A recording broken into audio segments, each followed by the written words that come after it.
Hello বন্ধুরা, আসসালামু আলাইকুম। কেমন আছেন সবাই? আশা করছি সকলে ভালো আছেন। আবারও হাজির হয়ে গেছি নতুন এক ভিডিও নিয়ে। গাইস, আজকের এই ভিডিওতে আমি দেখাবো ঢাকা শিক্ষা বোর্ডের অনলাইন অ্যাপ্লিকেশন সিস্টেম ব্যবহার করে নাম সংশোধনী আবেদন কীভাবে করতে হয়।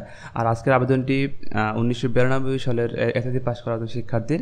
আর এই আবেদনটি আমরা 3টি স্টেপে কমপ্লিট করব। প্রথমত আমরা আবেদন ফর্ম পূরণ করব, দেন দ্বিতীয়ত এই আবেদনটির আমরা পেমেন্টের কাজ কমপ্লিট করব, এবং তৃতীয়ত আবেদনটির যে স্কুল থেকে ফরওয়ার্ড করাতে হয় তো সেই কাজটি আমরা সম্পন্ন করব। তো আশা করি আপনি যদি আমার ভিডিওটি দেখেন, একটি নাম সংশোধনী আবেদন কীভাবে করতে হয় A to Z আপনি কিন্তু জানতে পারবেন, এবং সেখানে কী কী পেপারস সাবমিট করবেন বা কী কী ডকুমেন্ট সাবমিট করলে আপনি আবেদনটি সম্পন্ন করতে পারবেন আর পুরো বিষয়টি আপনি জানতে পারবেন। চলুন তাহলে আর কথা না বেরিয়ে শুরু করা যায়। তো গাইস, একটি আবেদন করার জন্য প্রথমত আমাদের যে কাজটি করতে হবে, ঢাকা শিক্ষা বোর্ডের ওয়েবসাইটে আমাদের প্রবেশ করতে হবে। গাইস, এই বিষয়গুলো আপনার প্রতিষ্ঠান এবং আপনি স্টুডেন্ট দুপক্ষেরই জেনে রাখা কিন্তু খুবই গুরুত্বপূর্ণ।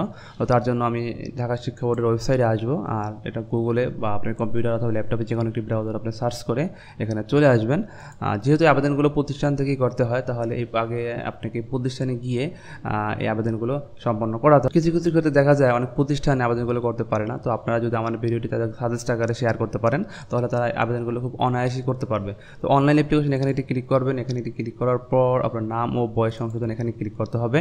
এখানে ক্লিক করার পর আমরা 5টি অপশন দেখতে পারবো: আবেদন ফর্ম, সর্বশেষ অবস্থা, ফ্রেশ ডকুমেন্ট, পাসওয়ার্ড এবং ম্যানুয়াল। সো আমরা এখান থেকে আবেদন ফর্ম এই অপশনে ক্লিক করে দেবো।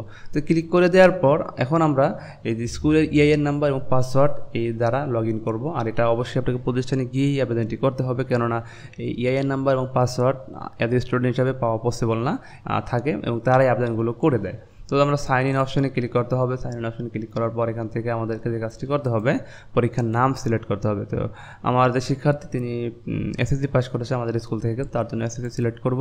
পাশের সন 1992 আমরা সেই পাশের সনটা সিলেক্ট করবো, এবং তার রোল নাম্বারটি অলরেডি আমি জেনে রেখেছি। সেই রোল নাম্বারটি আমার এখানে দিয়ে দিতে হবে। এটা আপনার বেলাও সেম, আপনার রোল নাম্বারটি এখানে দিয়ে দিবেন। দেন ফাইন্ড অপশনে ক্লিক করতে হবে। তো গাইস, আপনারা একটু লক্ষ্য করবেন, এখানে ফাইন্ড অপশনে ক্লিক করার পর যে ফর্মটি আসবে, সেই ফর্মটি আমাদেরকে এখন পূরণ করে দিতে হবে। এখন যারা রানিং স্টুডেন্ট রয়েছি আমরা 2000 সালের পরের যে স্টুডেন্ট, তাদের ডাটাগুলো কিন্তু এখানে ফাইন্ড ক্লিক করলেই এখানে যথারীতি চলে আসে। বাট যারা এর পুরাতন দিনে পাস করেছে, অর্থাৎ 2000 সনের আগের, সেই শিক্ষার্থীদের ডাটাগুলো কিন্তু ফর্মে আসে না। এগুলো আমাদের কি করতে হয়, ইন্ডিভিজুয়াল বা আলাদাভাবে আবার ফর্মটা পূরণ করে দিতে হয়, টাইপ করে বা লিখে। তো আমাদের সেম কাজটি এখন করতে হচ্ছে। আপনিও যদি একজন পুরাতন স্টুডেন্ট হয়ে থাকেন, আপনার এই ধরনের প্রবলেম থাকে, অবশ্যই আপনাকে যখন এই আবেদনগুলো করবেন, ডাটাগুলো আপনাকে একটা নোট প্যাডে বা আপনাকে যে কোনো একটা জায়গায় আপনাকে কিন্তু সংরক্ষিত রাখতে হবে বা টাইপ করে নিতে হবে। তারপর এখানে জাস্ট কপি করে আপনাকে পেস্ট করে দিতে হবে। তো যেহেতু এই ডাটাগুলো অলরেডি আমি একটি ফোল্ডারে আমার কম্পিউটারে আমি সেভ করে নিয়েছি বা আমি লিখে নিয়েছি, সেখান থেকে জাস্ট আমি কপি পেস্ট করে আমার কাজটা আমি সম্পন্ন করবো। যেমন আপনার দেখাই, এ হচ্ছে স্টুডেন্টের ডাটাগুলো। তার পরীক্ষার নাম, তার নিজের নাম, তার বাবার নাম, এই ডাটাগুলো অলরেডি আমি তৈরি করে নিয়েছি। জাস্ট এখান থেকে কপি পেস্ট করবো, দেন আমার কাজটি দ্রুত হয়ে যাবে। তো গাইস, আর একটু বিষয় আপনাদের সাথে শেয়ার করি। যেমন এই শিক্ষার্থী হচ্ছে এসএসসি পাস করেছেন আমাদের স্কুল থেকে, বাট আমাদের স্কুল কিন্তু এইচএসসি নেই, মানে কলেজ শাখা নেই। এখন তার আবেদনটি আমরা কীভাবে সম্পন্ন করবো, কলেজে যেহেতু সে পড়াশোনা করেছে। তো এর জন্য আমরা অবশ্যই এখানে এইচএসসি সিলেক্ট করে দিব। দেন তার পাশের সন এবং পরীক্ষার রোল রেজিস্ট্রেশন এবং সেশন আমরা এখান থেকে জাস্ট দিয়ে দিব। তাহলে কিন্তু আমাদের কাজটি সম্পন্ন হয়ে যাচ্ছে। তো অনেক প্রতিষ্ঠান এই বিষয়গুলো একটু করেন যে আপনাকে আবেদনটি কলেজ থেকেই গিয়ে করতে হবে। বিষয়টি এমন না, আপনি চাইলে কিন্তু তাকে হেল্পটা করতে পারেন। মানে এক চান্সই, মানে একটি অ্যাপ্লিকেশনে তার দুটি পরীক্ষার ডাটা কিন্তু কারেকশন হয়ে আসবে। এই জন্য তাকে কিন্তু কলেজে যাওয়ার কোনো প্রয়োজন নেই। আপনি চাইলে স্কুল থেকেই এই কাজটি সম্পন্ন করে দিতে পারেন। তাহলে তার জন্য অ্যাজ এ স্টুডেন্টের জন্য খুব উপকার হয়, কারণ দুইটি আবেদন করলে তাকে 2বার ঢাকা বোর্ডের মিটিংয়ে যেতে হবে এবং 2বার তাকে বিষয়গুলো নিয়ে প্রসেসিং করতে হবে।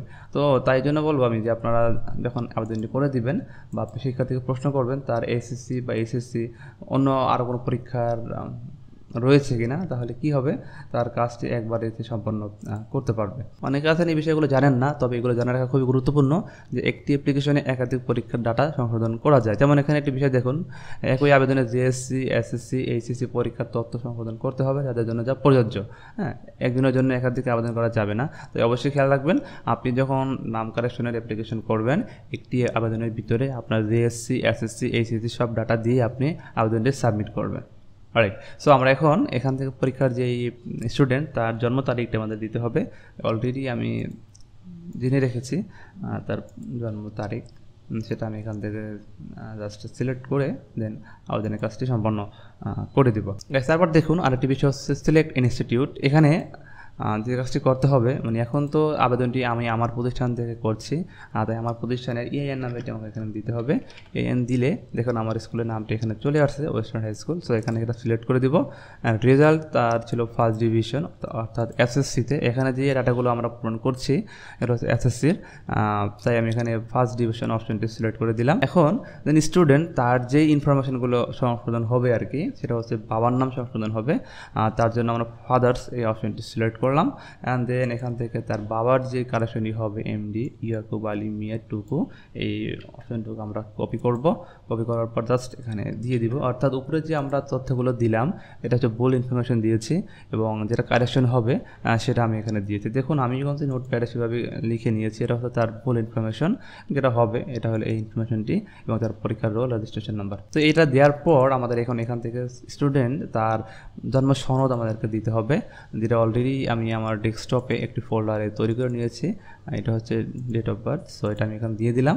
পিতার জাতীয় পরিচয়পত্র আবশ্যক, এটা আমি এখান থেকে তার বাবার NID নাম্বারটি আমি এখানে দিয়ে দিয়েছি, এবং এটাও আমি এর আগেই অলরেডি PDF আকারে তৈরি করে নিয়েছি। আপনিও যখন আবেদনটি করবেন বা কোনো স্কুলের মাধ্যমে করাবেন, তো সেক্ষেত্রে অবশ্যই ডাটাগুলোকে PDF আকারে তৈরি করে নিতে হবে। আপনি যদি পারেন নিজেই একটি কম্পিউটারের মাধ্যমে PDF করে আপনি গুগল ড্রাইভে বা আপনার কোনো পেন ড্রাইভে তৈরি করে নিয়ে গেলেন, প্রতিষ্ঠানকে আপনি দিলেন, তাহলে আপনার আবেদনটি করা খুবই সহজ হয়ে যাবে বা তাদের জন্য খুব ইজি হয়ে যাবে। তো গাইজ এখানে ডাটা দিয়ে দেওয়ার পর এখন আমাদেরকে এখানে একটি কাজ করতে হবে, সেটি হচ্ছে একটি মোবাইল নাম্বার আমাদের ব্যবহার করতে হবে। অর্থাৎ শিক্ষার্থীর এই মোবাইল নাম্বারে একটি ID এবং একটি পাসওয়ার্ড যাবে, যেটি পরবর্তীতে তিনি তার সর্বশেষ অবস্থা যাচাই করতে পারবে বা চেক করতে পারবে। এটা খুবই গুরুত্বপূর্ণ, তাই আমি তার মোবাইল নাম্বারটি এখানে দিয়ে দিচ্ছি। আপনারা লক্ষ্য করুন, এই স্টুডেন্ট, আমি তার মোবাইল নাম্বারটি এখানে দিয়ে দিলাম। মোবাইল নাম্বারটি দেওয়ার পর আমরা এখানে দেখতে পাচ্ছি অ্যাপ্লিকেশন ফি 1000 টাকা, চুজ এ ফাইল। এখানে আমাদের একটা পাসপোর্ট সাইজ হবে দিতে হবে। এখানে আমরা একটা পাসপোর্ট সাইজ হবে দেওয়ার পর কাজ অফ কারেকশন, এখান থেকে আমাদের দিতে হবে কি দিতে হবে, শব্দ সংযোজন বিয়োজন, এটা আমরা দিব। দেওয়ার পর ওভারঅল আমরা আরেকবার দেখবো আমার আবেদনের কাজটি ঠিক আছে কি না। দেখতে পাচ্ছি আমি পরীক্ষার নাম এখানে দিয়েছি, পাশের সন দিয়েছি, ওকে, এবং বাবার নাম, নিজের নাম, সর্বোপরি মোটামুটি আমার আবেদনটি ঠিকঠাকভাবে আমি পূরণ করতে পেরেছি। এখন আমরা যে কাজটি সম্পন্ন করব সেটি হচ্ছে এখানে আমি একটা টিক চিহ্ন দেওয়ার পর সাবমিট অপশনে ক্লিক করব। সাবমিট অপশনে ক্লিক করলে এই যে স্টুডেন্টের যে মোবাইল নাম্বারটি যিনি দিয়েছে, এখানে কিন্তু একটি ID পাসওয়ার্ড চলে যাবে, এবং এই ID পাসওয়ার্ড দিয়ে সে অনলাইনে এটা চেক করতে পারবে তার আবেদনের সর্বশেষ অবস্থা কোন পর্যায়ে রয়েছে। তো গাইস আপনাদের কাছে একটি বিষয় শেয়ার করি, সেটা হচ্ছে আপনারা যারা আমার এই চ্যানেলটি ফলো করেন তারা হয়তো অনেকে জানেন আমি ঢাকা শিক্ষা বোর্ডের সার্টিফিকেট সংশোধন রিলেটেড বিভিন্ন ভিডিও শেয়ার করি বা কাজগুলো করে থাকি আর কি। তো আপনাদের যদি এই ধরনের প্রবলেম থাকে আপনি কিন্তু সেই প্রবলেমটি আমার সাথে শেয়ার করতে পারেন, এবং আপনাকে যথাযথ চেষ্টা করব খুব সহজে বা স্বল্প সময়ের ভিতরে কীভাবে হেল্প করা যায়।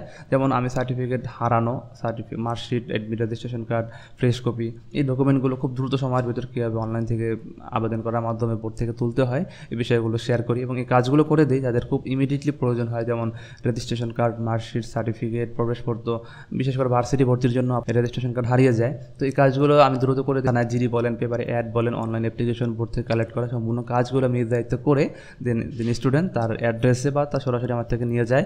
এবং যাদের নাম কারেকশনের কাজগুলো খুব দ্রুত সময়ের ভিতরে করার প্রয়োজন হয়, সেক্ষেত্রে 15 দিন, 20 দিন বা 1 মাসের ভিতরে কাজগুলো বা তার নাম কারেকশনের যে মিটিং আলহামদুলিল্লাহ এটা ফিক্সড করে দিতে পারি বা এ যাবৎ দিয়ে আসতেছি। যাই হোক, এই জন্য আমার একটা ফেসবুক গ্রুপ, একটা ফেসবুক পেজ, আমার একটা হোয়াটসঅ্যাপ নাম্বার ভিডিও ডিসক্রিপশনে দেওয়া থাকবে। আপনার চাইলে যে কোনো প্রয়োজনে আপনি আমার সাথে যোগাযোগ করতে পারবেন ইনশাআল্লাহ। ধরুন তাহলে আমরা এখন এখান থেকে সাবমিট অপশনে একটা ক্লিক করে দিব। সাবমিট অপশনে ক্লিক করলে দেন স্টুডেন্ট তার মোবাইল নাম্বারে একটি পাসওয়ার্ড চলে গেছে এখন। তো আমরা এখান থেকে তার আবেদনের অ্যাপ্লিকেশন কপি এটা আমরা জাস্ট সেভ করে নিব, ফোল্ডারে সেভ করে নিলাম। তো গাইস এখন আমরা সেকেন্ড স্টেপে যে কাজটি করব সেটি হচ্ছে তার পেমেন্টের কাজটি আমরা কমপ্লিট করব। তো এই পেমেন্টের কাজটি আমরা চাইলে বেশ কয়েকটি মেথডে কমপ্লিট করতে পারি, যেমন চাইলে ব্যাংকের মাধ্যমে করতে পারি, চাইলে বিকাশের মাধ্যমে দিতে পারি। তো গাইস বিকাশের মাধ্যমে করলে কি হয়, আপনার কস্টিংটা কম হবে, যেমন আপনি প্রায় 53 টাকার মতো আমরা সেভ হবে। আর ব্যাংকে কী করলে কি হবে, আপনার 58 টাকা খরচ হয়। তো আমরা একটু দেখি প্র্যাকটিক্যালি যে এই সোনালী স্লিপ এখানে ক্লিক করব। ক্লিক করার পর এখানে দেখুন, এখানে যে ফিটি আসবে, আর যদি মোবাইল ব্যাঙ্কিংয়ে যাই, তাহলে এই অপশন থেকে আমরা নগদ, বিকাশ, রকেট যেটা ব্যবহার করতে পারি আর কি, ব্যবহার করার মাধ্যমে কিন্তু আমরা পেমেন্টের কাজটি কমপ্লিট করতে পারবো। রাইট, আমরা বিকাশে যাব, এখানে 1006 টাকা। আর আমরা যদি সোনালী ব্যাংকের মাধ্যমে যেতাম তাহলে কিন্তু আমাদের খরচ হতো কাউন্টারে যাই 1058 টাকা। ওকে, তো আমি মোবাইল মাধ্যমে কমপ্লিট করব। বিকাশে যাব, দেন কনফার্ম। যেহেতু এই মুহূর্তে আমার কাছে বিকাশ অ্যাভেলেবেল বা বাসায় বসে অ্যাপ্লিকেশন করছি, আর এখন তো ব্যাংক বন্ধ, তাই ভাবছি আমি বিকাশের মাধ্যমে পেমেন্টের কাজটি কমপ্লিট করে দেবো। আর বিকাশের মাধ্যমে পেমেন্টটি করলে একটি উপকারিতা রয়েছে, সেটা কি আমি এদের দেখাবো। তো বন্ধুরা, আমার পেমেন্টের কাজটি কিন্তু কমপ্লিট হয়ে গিয়েছে। তো গাইজ, অনেক ক্ষেত্রে দেখা যায় এই পেমেন্ট স্লিপটি আপনারা ডাউনলোড করতে পারেন না, তো সমস্যা নেই, আপনারা যদি ডাউনলোড করতে না পারেন সেটাও আমি দেখাবো কীভাবে প্রবলেমটি সলভ করবেন। আমরা সেভ করে নিলাম। সেভ করে নেওয়ার পর আমার যে আবেদন, এখানে দেখুন পেমেন্ট স্ট্যাটাস এখন পেন্ডিং দেখাচ্ছে। আমি যদি রিলোড করি বা এখন যদি আমি এটা প্রিন্ট করি তাহলে কিন্তু আমার স্ট্যাটাসটা পেন্ডিংয়ে দেখাবে। তো আমরা একটা কাজ করব, এই অবস্থাতে প্রিন্ট করব না, আমরা রিলোড দিব। রিলোড দেওয়ার পর দেখতে পারবো পেমেন্ট স্ট্যাটাস পেইড আছে, তখন আমরা আবেদনটি প্রিন্ট করব। তাহলে কি হবে, আমাদের এই পেমেন্ট স্লিপ যদি নাও থাকে কোনো সমস্যা হবে না বা কোনো সমস্যা হওয়ার কথা না। ঠিক আছে, তারপর এইভাবে এখন সেভ করে নিলাম। তো বন্ধুরা, আমরা তো পেমেন্টের কাজটি কমপ্লিট করলাম। এখন আমরা তৃতীয় নম্বরে দেখব যে প্রতিষ্ঠান থেকে যে ফরওয়ার্ডের বিষয় থাকে। অনেক শিক্ষার্থী আছি আমরা একটা অ্যাপ্লিকেশন করে দেন আমরা চলে যাই বা বাসায় চুপচাপ বসে থাকি, আমরা জানি না যে একটি অ্যাপ্লিকেশন করার পর তৃতীয় নম্বর আরও একটি কাজ থাকে, সেটি হচ্ছে প্রতিষ্ঠান থেকে ফরওয়ার্ড করা। এই ফরওয়ার্ডটি না করলে আপনার যে আবেদনটি করেছেন এটা কোনো বোর্ড কর্তৃপক্ষ তাদের সার্ভারে দেখতে পাবে না।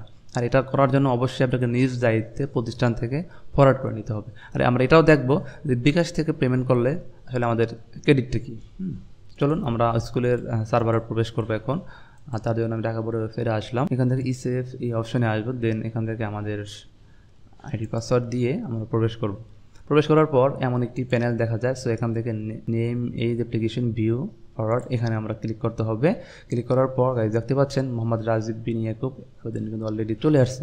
তো ফ্রেন্ডস, সাপোজ আপনি একটি প্রতিষ্ঠানে গেলেন আবেদন করার জন্য, আপনি আবেদনটি করলেন। যদি এমন হয় যে আপনি পেমেন্টটি করবেন ব্যাংকের মাধ্যমে, তাহলে আপনাকে একটা স্লিপ ধরিয়ে দিবে। আপনি এই পেমেন্ট স্লিপটি নিয়ে ব্যাংকে যাবেন, টাকা জমা দিবেন। টাকা জমা দেওয়ার পর আপনি কিন্তু আবার সেই প্রতিষ্ঠানে আসতে হবে, যদি প্রতিষ্ঠান নিজ দায়িত্বে ফরওয়ার্ড করে না দেয়। অনেক ক্ষেত্রে অনেক প্রতিষ্ঠান বা আমরা যারা রয়েছি অনেক ভুলেও যাই, এটা ফরওয়ার্ড করতে মনে থাকে না। তো এর জন্য কী হয়, আপনাকে আবার কিন্তু প্রতিষ্ঠানে আসতে হবে। আর তার চেয়ে যদি আপনি মোবাইলে বিকাশ অ্যাভেলেবেল থাকে তাহলে কী হবে দেখেন, আমি মাত্র আবেদনটি করলাম, ইনস্ট্যান্ট কিন্তু আমার আবেদনটি অলরেডি আমার এই স্কুলের প্যানেলে শো করতেছে। তো এখন আমরা কী করবো, জাস্ট ভিউ অপশনে ক্লিক করব অ্যান্ড দেন ফরওয়ার্ড অপশনে এটি ক্লিক করে দেবো। তো এটাই হচ্ছে বিকাশ থেকে পেমেন্ট করলে আপনার জন্য ক্রেডিট। কারণ কি, আপনি বিকাশ থেকে পেমেন্ট করার পর ইনস্ট্যান্ট আপনি আবেদনটি আপনি ফরওয়ার্ড করতে পারবেন। এটাই হচ্ছে বেনিফিট। আর আপনি ব্যাংক থেকে করলে কী হবে, আপনি ব্যাংকে টাকা জমা দেবেন, ব্যাংক কর্তৃপক্ষ তাদের সময় মতন করে তারা পোস্টিং করবে, দেন আবেদনের পেমেন্ট কমপ্লিট হবে, তারপর স্কুলের সার্ভারে শো হবে, তারপর আপনাকে আবার এটা গিয়ে ফরওয়ার্ড করাতে হবে। তা আমি মনে করি যে আপনি বিকাশ, নগদ, রকেট মানে মোবাইল ব্যাঙ্কিংয়ের মাধ্যমে এই কাজগুলোর পেমেন্ট সম্পন্ন করলে খুবই ভালো হয়। তো দেখুন আমরা যে আবেদনটি করলাম, এখানে কিন্তু একটি লেখা রয়েছে, your application is waiting for approval at the institute, please contact with institute or wait. তো আমরা যে ফরওয়ার্ডটি করেছি এটাই হচ্ছে সেই বিষয়টি, এখানে নোটিশ করা ছিল। আমরা যদি একটু রিলোড করি তাহলে কিন্তু এখন এই লেখাটি আমরা দেখতে পারবো না। Okay fine. তো এই ছিল আজকের আবেদন গাইজ। আশা করি ভিডিওটি আপনাদের খুব ভালো লাগবে। যদি আমার ভিডিও আপনাদের ভালো লেগে থাকে প্লিজ আমার চ্যানেলটি এখন সাবস্ক্রাইব করে রাখুন, আর যদি অলরেডি সাবস্ক্রাইব করে থাকেন থ্যাংক ইউ সো মাচ।